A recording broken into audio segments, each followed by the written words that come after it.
For most of my life, I didn't think I needed healing. As I look back, though, I realize I did, and I see exactly what was holding me back from healing, from growth. And I didn't start this journey consciously until I turned 27.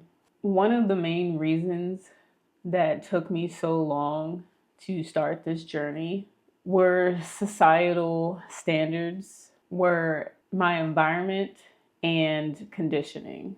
Societal standards, there was unsupportive family and friends and society, religion, and the own boxes that I put myself into. I was shaped by the environment, beliefs. My family claimed to be Christian or practice that particular faith or religion, but honestly, they really didn't. They were just conditioned when they were children. And, you could see how they were half in and half out based on what we were conditioned with.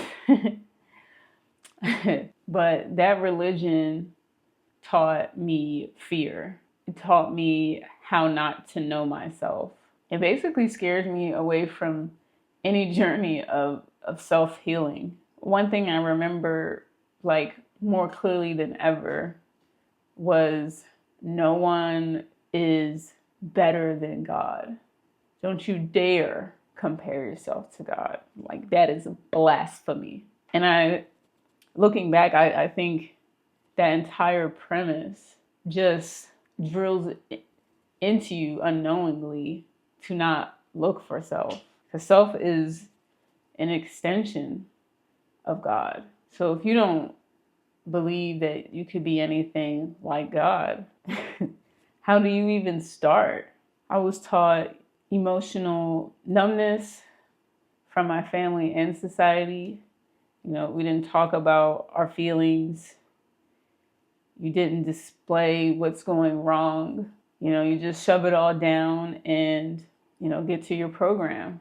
Go to school, do your homework, get good grades, make friends, play on teams, whatever. Look like the perfect little student.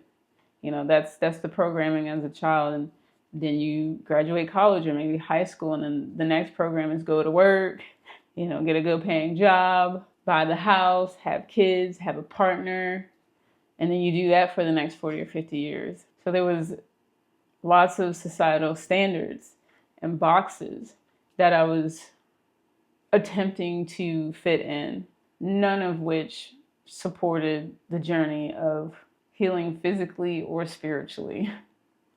At least not the boxes that I was shoved into or that I shoved myself into. There was also just no examples around me that I can think of where I saw people healing and finding themselves and starting a spiritual journey. No one that I can think of. And there were no examples.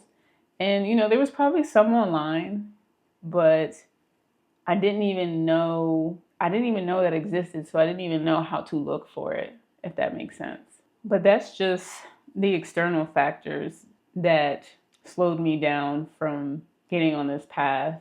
The external factors were my identification with the body and the mind. I had tons of addictions that I wasn't even aware of because of the external conditioning.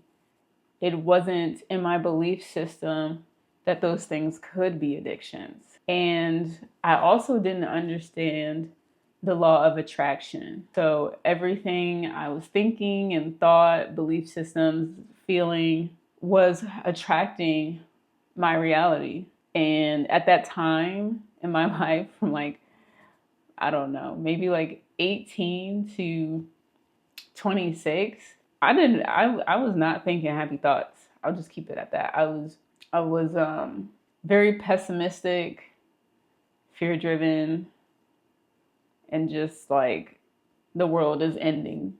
That was my perspective. I had believed that I was the body.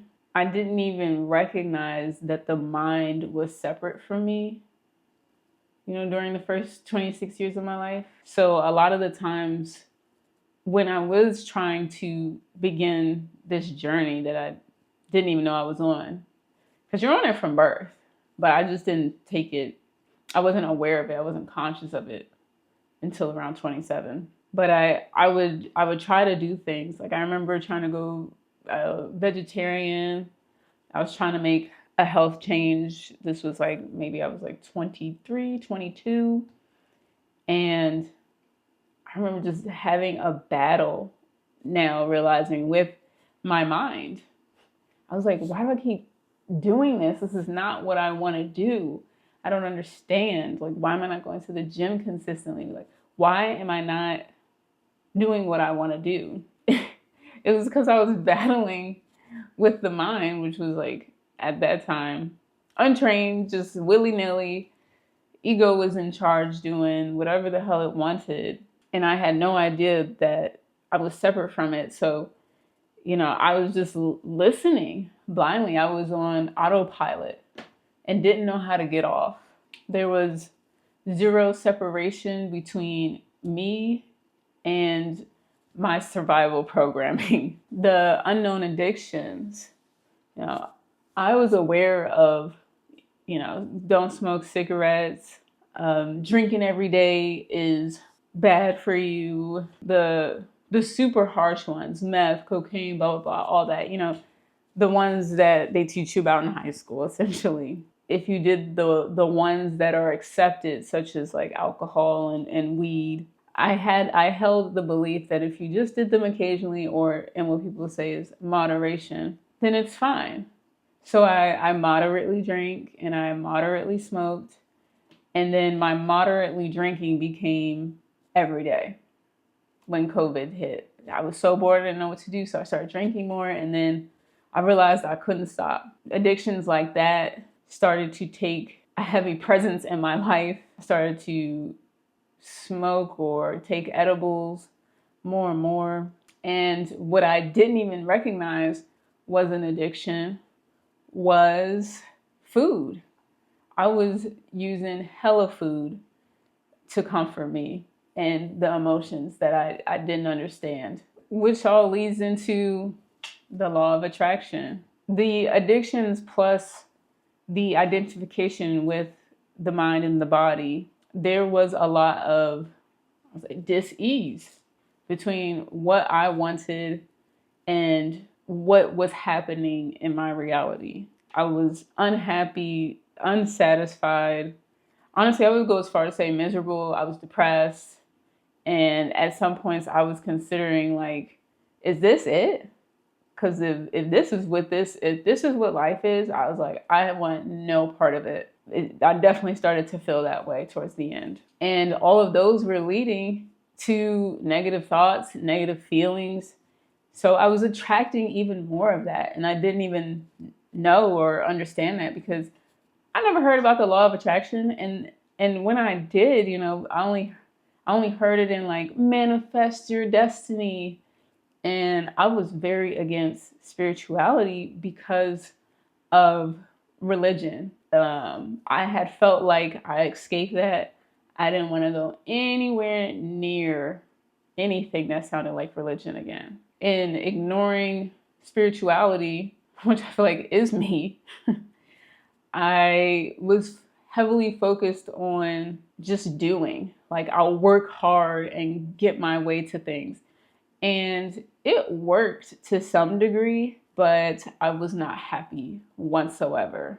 I had the good government job. I could afford an apartment all on my own in DC. I had friends. I was dating someone, like from the outside, it looked really good, but I wasn't happy. One of, I would say, the second largest reasons is I didn't know where to start in order to heal and begin this journey. I had no idea where to start.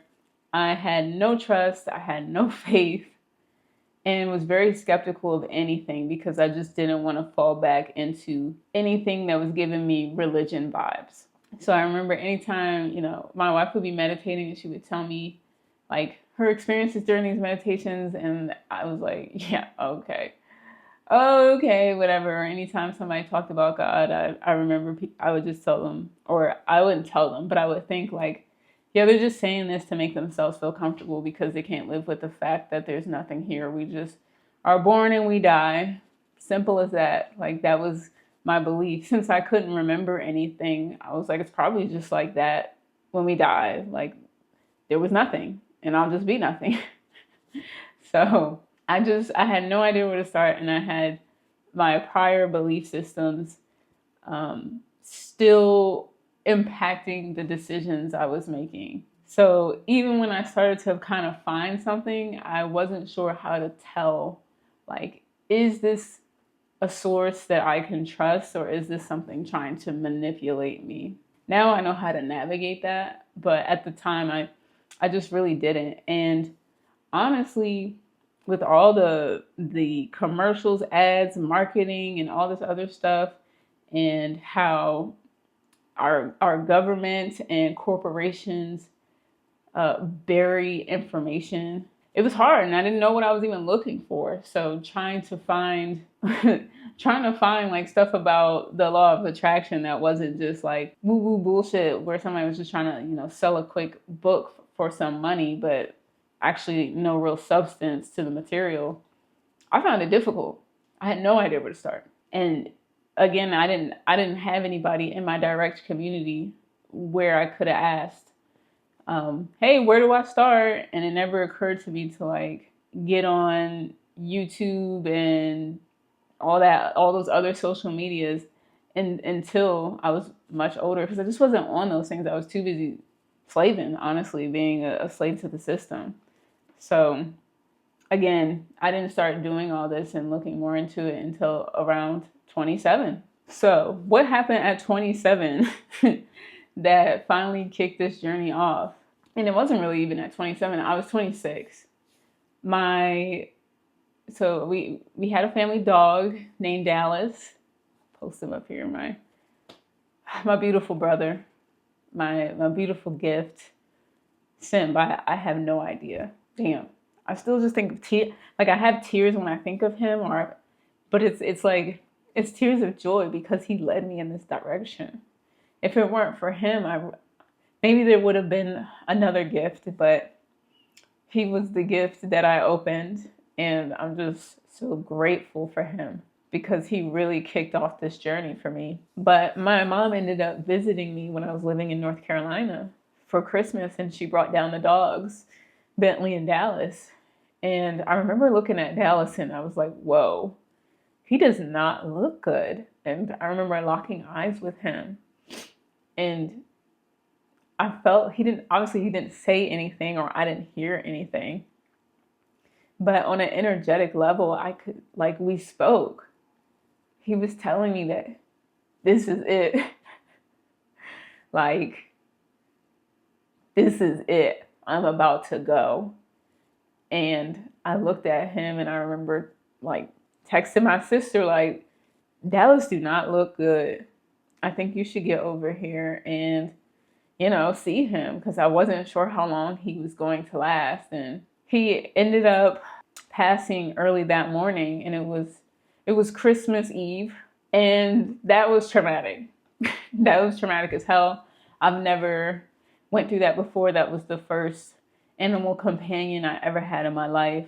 And so that was just my first experience of, an animal companion moving on. So of course, in true, like I say, Jordan fashion, because that's what my family knows me as, I'm burying this. I don't want to deal with this because I'm already depressed. I can't handle anymore. So I was looking into my health because I didn't like the way I felt. I was 185 pounds. ADHD was off the charts, and I just didn't feel good, and I wanted to feel better. So I had a list of books that I was interested in buying or like getting from the library in order to learn about health. So my wife and I girlfriend at the time, went to the library, and I stumbled across the medical medium book, like the first book, and I opened it up I saw on the back it said ADHD, and I opened it up and I read exactly why ADHD occurs. And I was like, well, what the fuck? Why are the doctors acting like they don't know what's going on? So I was like, I'm going to close this book, take it home. I'm going to learn me about it later. And then, I find my wife in the library and she's like, oh my God, that's the book that she stole this book when she was living on a permaculture farm in Hawaii, as like they kicked her out. So she was like, I'm going to steal this book. And so she stole that book and she still had like the original copy back at home. And so I was like, oh, interesting. How weird.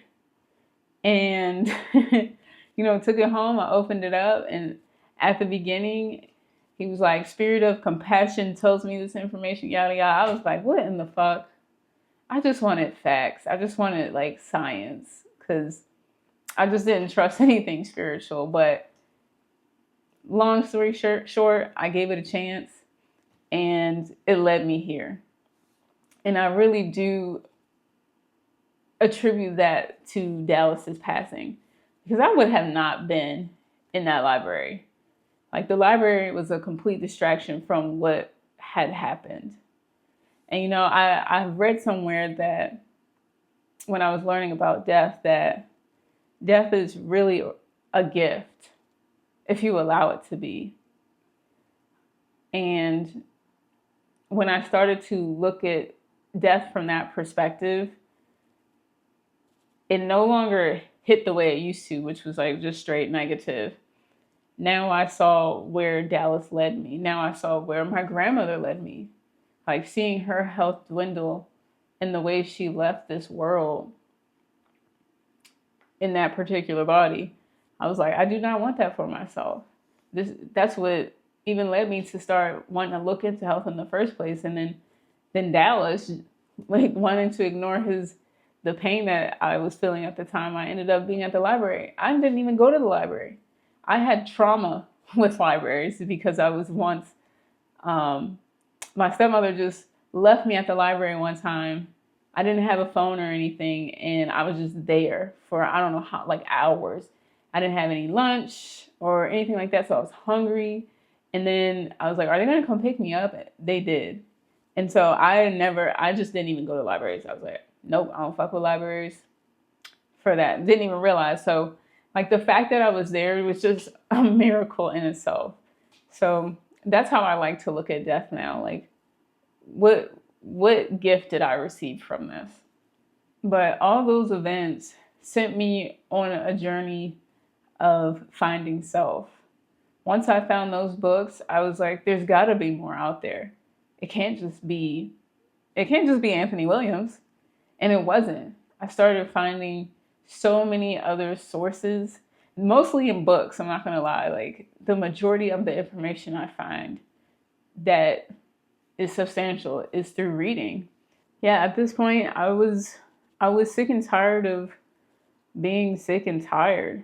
I did all this work, I had thought at the time, to achieve what I thought was the American dream. I was making six figures, could support myself. I could go on vacation. I was partying, drinking, drugging, whatever, living the societal standard of what I thought life was supposed to be. And I didn't like it. And I was like, well, I put a lot of effort to get here. What if I shift that effort and that energy into what I really want? Which at the time was to heal ADHD. So it started with that. But then it developed into so much more.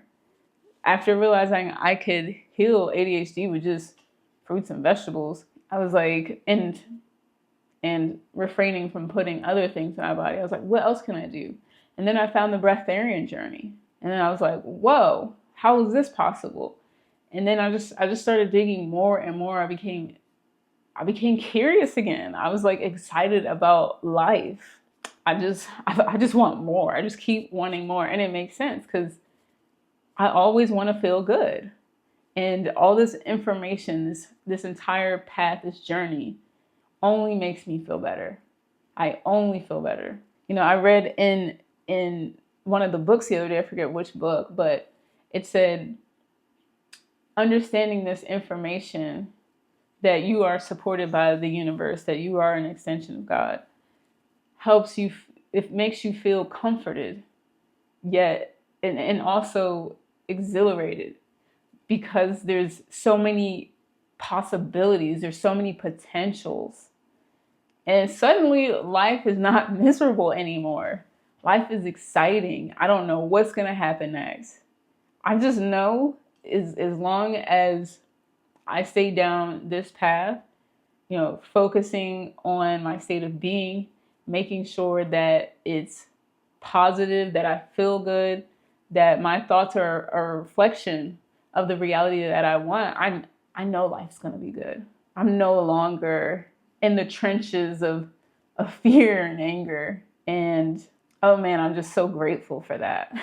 So if you were in the same place that I was, remember that healing starts with awareness, not perfection. You don't need your environment's or society's approval. You are not your mind, not your patterns, and not your programming. And you're also not behind. Your timing is your path. Just remember though, you can't skip that inner work. So get started. What you waiting on?